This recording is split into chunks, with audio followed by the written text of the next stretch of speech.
Good morning, grade 7. It's actually Saturday afternoon, but we think it's the morning when we're at school. I wonder how you're all going.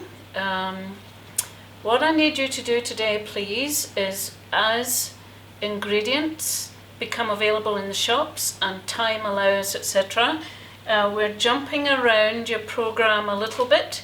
So last Tuesday, which was the last day that I had you all in the classroom, I demonstrated for you some very simple bread roll making and gave you the basics of working with yeast. That was after you had put all your scones in the oven. Remember that last Tuesday? So what I'm going to do today is build on that lesson and now take you through the whole bread making process and show you how to use one batch of dough to make some bread rolls and how to make a pizza. And that will set you up for next week as well. So if you're looking for this on Sector, it's week 12. So I will make that available to you, change the settings, and I'll put the whole 20-week program visible to you on Monday and Tuesday next week when we're all going in and getting some help with technical things like that.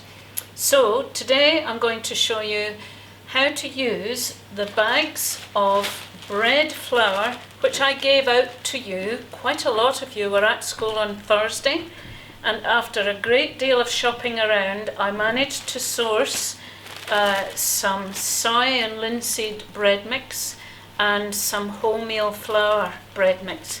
I couldn't get ordinary white flour, so I added half a cup of plain flour, and I mixed up 2.5 cups of bread flour each for you, measured it into bags, and I came across to school and handed it all out to you last Thursday. So you should have that on hand, those of you who were there. If you can't get this and you don't have any just now, that's fine. Go on to another lesson on Sector. We have to be really flexible at the moment, and I'll come back to that later. So this is why I'm recording lessons, so that if you can't do this today, you can do something else today on cooking and then email it to me, and I'll come back to that also near the end of this.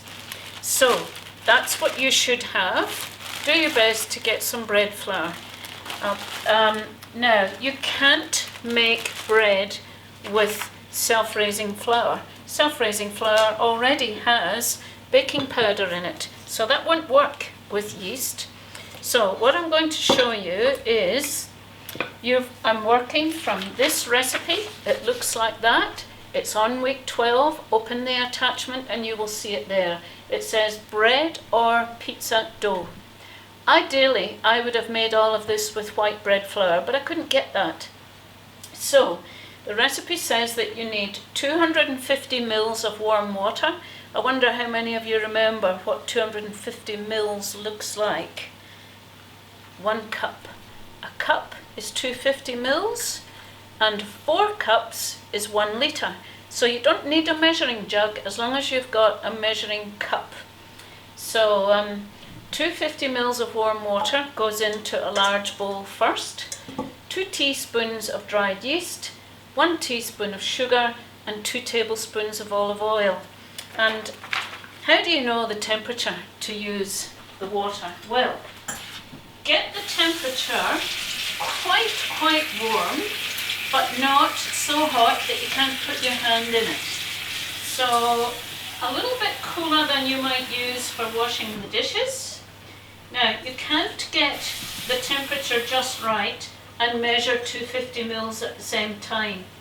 It's much more important that you get the temperature right and then measure it down to 250 mils. So it's warmer, as warm or slightly warmer than you might use for a baby's bath. Certainly warmer than blood temperature, but comfortable to keep your hand in. Okay, now my hands are really clean, I've washed them. We're going to handle this dough anyway. It's bread dough, it needs to be handled and kneaded. So 1 cup of warm water. Okay, and to that we add dried yeast. Now, I cannot get yeast anywhere at the moment, so if you can't at the moment, that's fine. Skip this lesson until you can. 1, 2 heaped teaspoons of dried yeast. And we're going to do a separate theory lesson after this cooking demonstration all about yeast.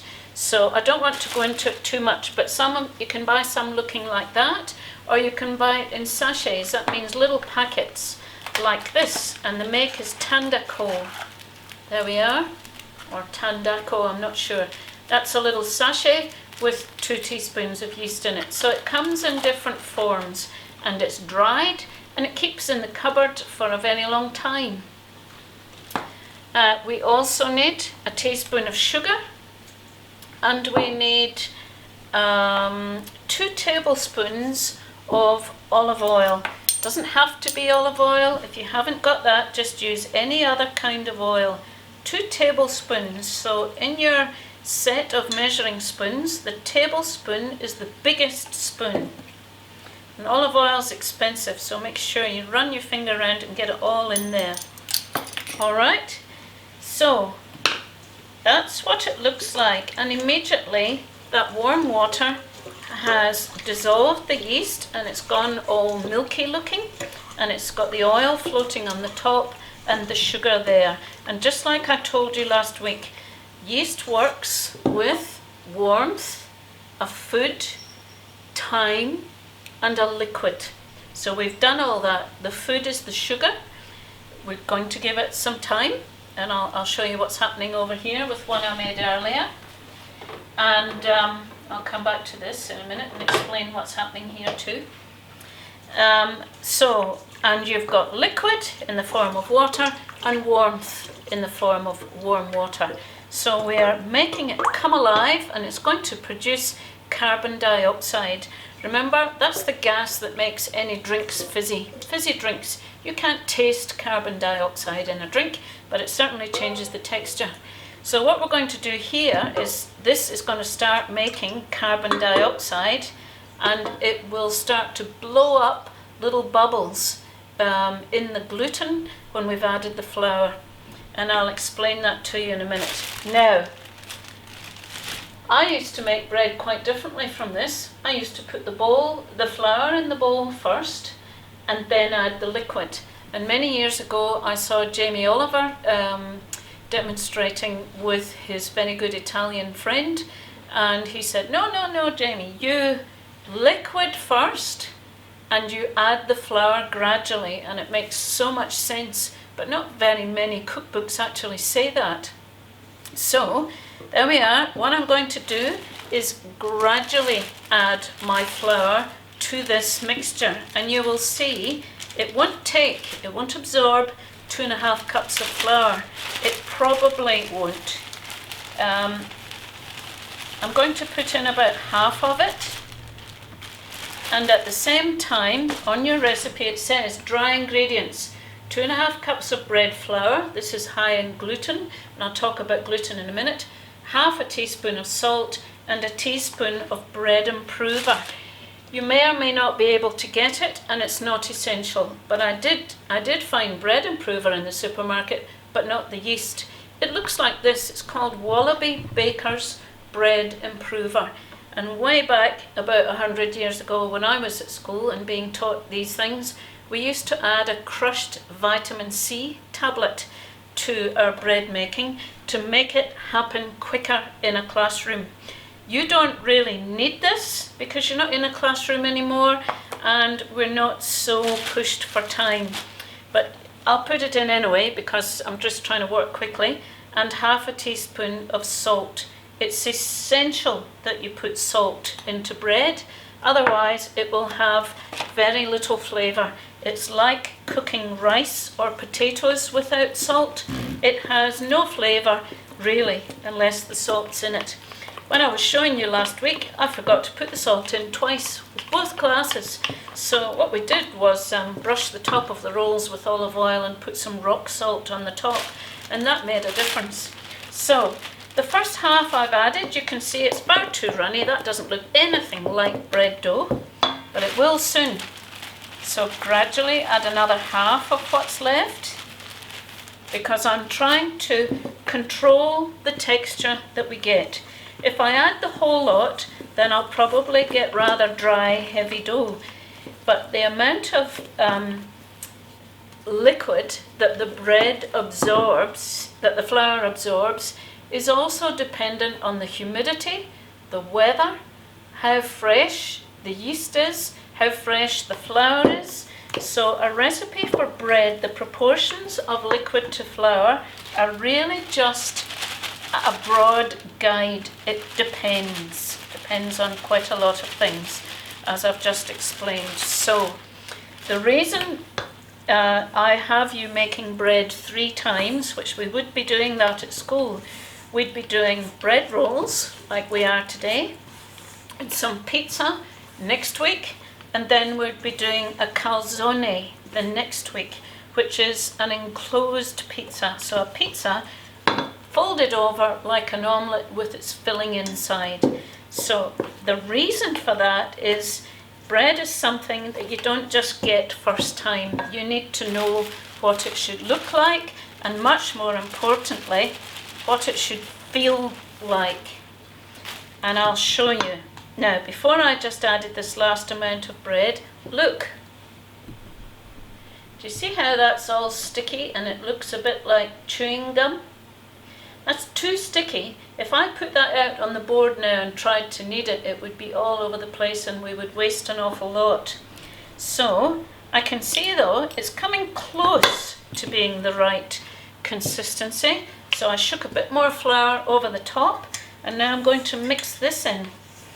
Now it gets quite hard. If you happen to have a Kenwood chef or a KitchenAid at home and you want to use that, then you can. But you need to use the dough hook. Don't use the K-beater. The dough hook looks like a question mark. And that's specially made for handling a heavy bread dough. Don't try and make bread with your mum's hand mixer with 2 beaters on it. You will break it and burn out the motor, and she will not be pleased. So this looks like it's going to take all of the flour. The previous one didn't. Don't know why. Anyway, there we are. Right, again, I'm mixing in to make this manageable and able to be handled. Okay, it's quite hard work now. Now, as I always say, every time you go to the drawer and you take out a wooden spoon, make sure you have a silicone spatula beside you as well. So, scrape it all off, and I'm now going to put it onto this silicone mat that I have. You don't need one of those. I just don't want an awful mess here while I'm trying to show you other things. I have a little bit more flour here. So, a light sprinkling of flour on your table. Light. Don't get this texture just right and lovely, and then start working in another half cup of flour on your table. So this is why I say do this. We'll be doing this 3 times in 3 different ways, so that you really learn to feel this and know what to look for and to understand. Now, before this bowl goes in the sink, put the spatula right round it, turn the bowl on its side, and scrape out as much as you can. You can either add it to your dough if it sticks together, or throw it in the bin, but probably better to put it onto your dough. That's reasonably clean before that goes to the sink. If I put it in when it was all sticky and gungy, it will cook into in the hot water, it will cook into my washing up cloth, and it will also cook into the sink brush, and they're very hard to clean after that. So scrape out as much as you can before it goes to the sink. Oh, I might need that bowl again in a minute. Alright. What I've got here now is, I think, a fairly manageable dough. And you can see it's got linseed in it. It's a soy and linseed bread mix, along with some wholemeal, and I had to put a little bit of plain flour in just to lighten it. if if everything was as normal and I could get everything at the shops, I would have done half white perhaps and half soy and linseed. But really, for pizza, it's better to be white. It's one of the few times I would say use white flour. I've been roasting pumpkin in the oven, which was already on and hot, because I want to use it on the top of one of my pizzas. So I'm just about to take this roasted pumpkin out. Oh, perfect. That's just how I wanted it, because I'm going to use pesto, pumpkin and feta for the top of one of my pizzas, because that's what I have. I don't have any salami or ham or bacon, and I have an abundance of pumpkins. There we are. So I'll come back to that. Alright, back to the bread. So there is a really nice dough. Now the reason that I know this is a good dough is that it's stretching and dropping. Do you see that? The cookbooks actually say make an elastic dough, and that's what it is. I haven't kneaded it enough, that's why a piece broke off, but it's dropping and it stretches pretty much like elastic does. So it's a little bit sticky, but that's a good thing. It's much easier if the dough is sticky. It's much easier to work with it and add a little bit of flour, or you can put a little bit of olive oil on your hands and that will make it easier to work with too, or any oil. So to knead your dough, this is what you do. You stretch it and put it into the middle and turn it round. Stretch it out into the middle and turn it round. Now this is hard work. When you were making scones last week, I said, don't knead the dough, it's not bread. Handle it very lightly, don't knead scones. Just remember I said, just pat them down and cut them out. Complete opposite applies with bread. You literally lean on it and press it. So what I'm doing now is I'm actually up on my tiptoes and I'm pressing down on this really quite hard. And this is called kneading, K-N-E-A-D, knead the dough. And this does two things. It develops the gluten, which is in the flour. It makes it stronger and form longer chemical chains, which allows the yeast to blow up tiny bubbles all through the yeast dough. So carbon dioxide will keep being made. This is a lovely sunny day and it's really warm, and I've got an oven on at 200 degrees beside me. So it's going to rise quite quickly because it's such a lovely warm day. So what's going to happen here is the yeast develops, the gluten develops, and as I'm doing this kneading, the yeast also gets distributed better in the dough. So the more you knead it at this stage, probably the better your dough is going to be. And this is hard work. That's why people buy food mixers if they can, if they're going to be serious bakers or whatever, because it gives you really sore hands. Well, it can if you're doing it all the time. And the big bakeries, of course, do this in a huge commercial mixer, which is actually called a Hobart mixer. And that was the first time I ever saw the name Hobart was on commercial mixers long ago. It's a brand. So there we are.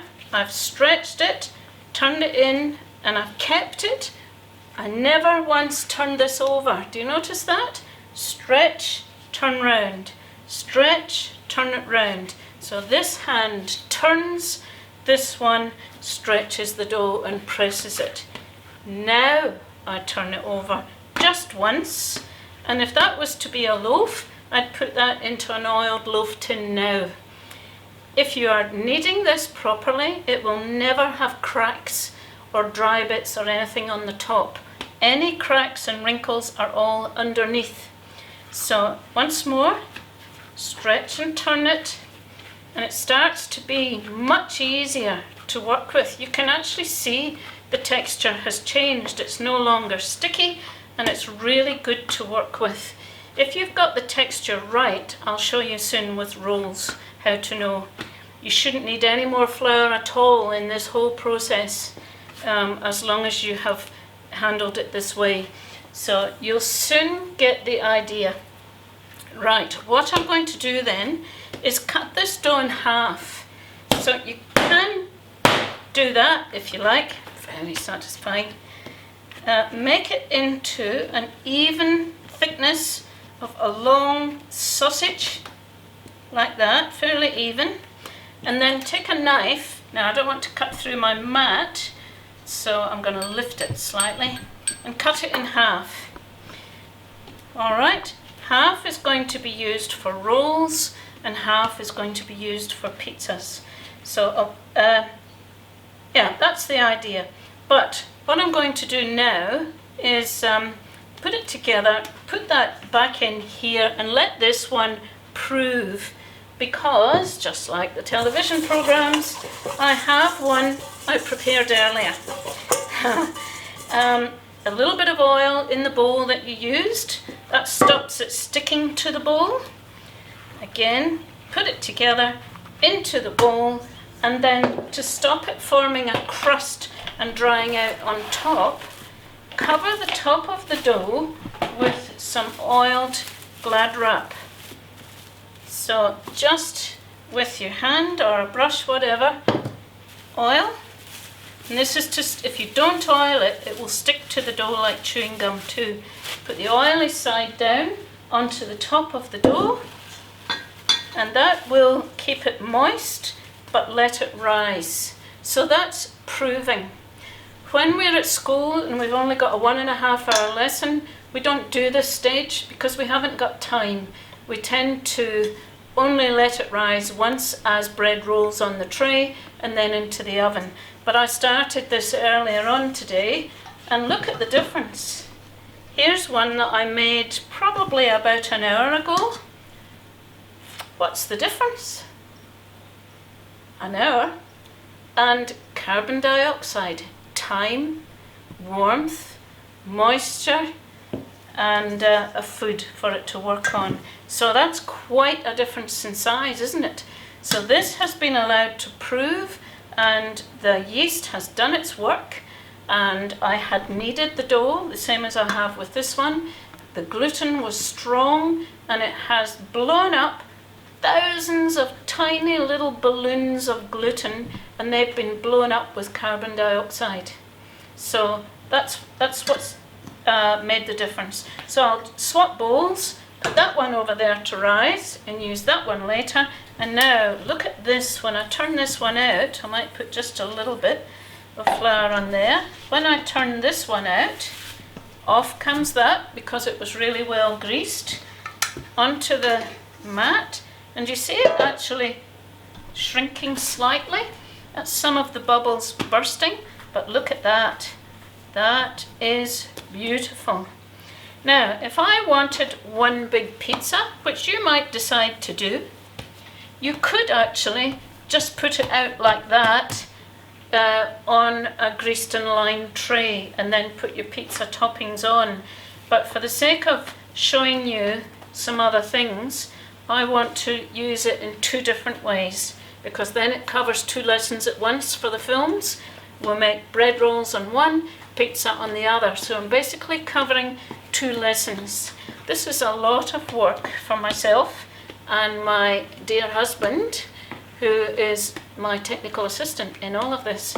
So it's quite an effort, but I'm really happy to do it as long as you use it, please. So remember, we're not on holidays. We are doing learning from home, okay? E-learning or distance learning. It's we are not on holidays.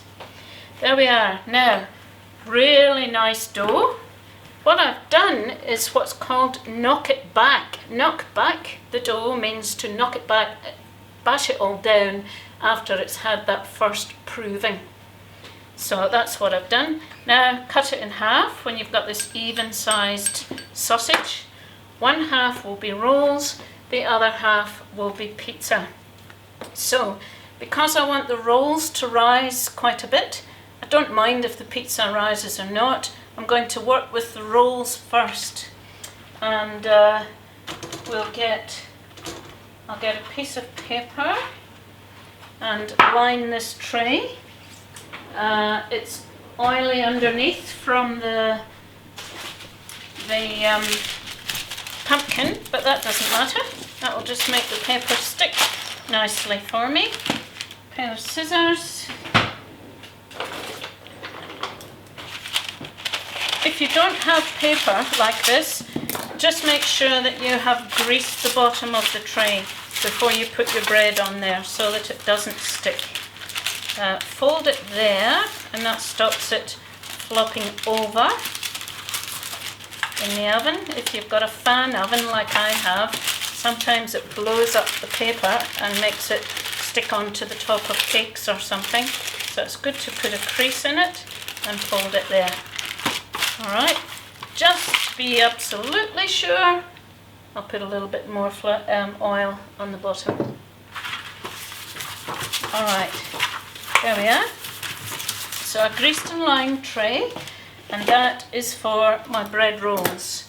So I will probably, it's up to you how you do this. I would probably make 3 out of that. If you're enjoying this, use your whole batch just to make bread rolls, and then next week make a pizza. But there are several ways of doing the bread rolls. You can cut it into 3 and knead them exactly the same way as I showed you, just with a smaller amount of dough. Stretch into the middle and turn it. Do not turn it over until you're finished with this kneading. Then turn it over and do that, and you've got really nice round rolls. You can, if you like, slash the top, cut a cross in them, and that just opens up as it rises on the tray. So you can do that with your rolls, or you could make a plait. Now because the dough is at the right texture, again, I'm able to roll it without any more flour on the table. It's just right. Either a small amount of flour you could have, or oil on your hands, or a little oil on the dough. Makes all the difference. So some of you like to do different things. I'll show you. You could make a long sausage and tie it in a knot, and that's a knotted roll, just like that, just like you were beginning to tie a shoelace. So you can do the round one or a knot, or you could, we'll put that one there, you could divide this into 3 and do a plait. I would probably glaze those with some beaten egg and maybe put some seeds or something on top. Sesame seeds, sunflower seeds, poppy seeds. Doesn't matter if you haven't got them. It doesn't matter, but if you have, it's a good way to use them. So cut this into 3 and we'll make that plait. There we are. So 3 equal sized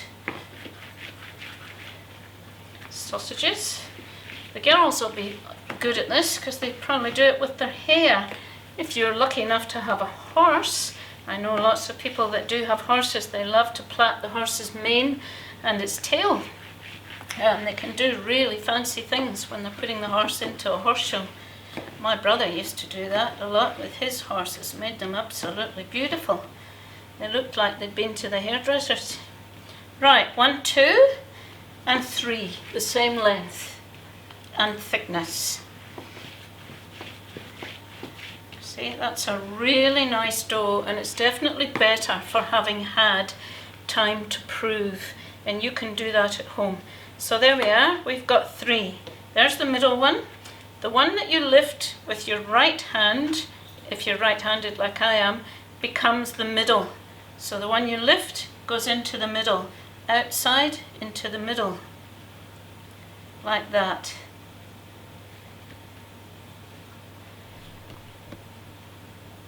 There. Squash the ends together and tuck them under, just so that it looks a bit neater, and then that goes onto the tray. Now that needs time to prove. So if I put that in the oven right now, just like that, I'll kill the yeast off, because the yeast can only survive and work at a certain temperature, room temperature really, or a bit warmer. But if I put that into the oven will kill the yeast straight away, and it won't be able to rise anymore. So I'll put this over here.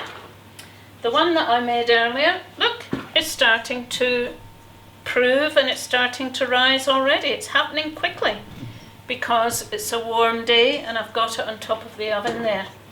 Right, so now this part that's left is going to be made into a pizza base. So I need a tray to put this onto.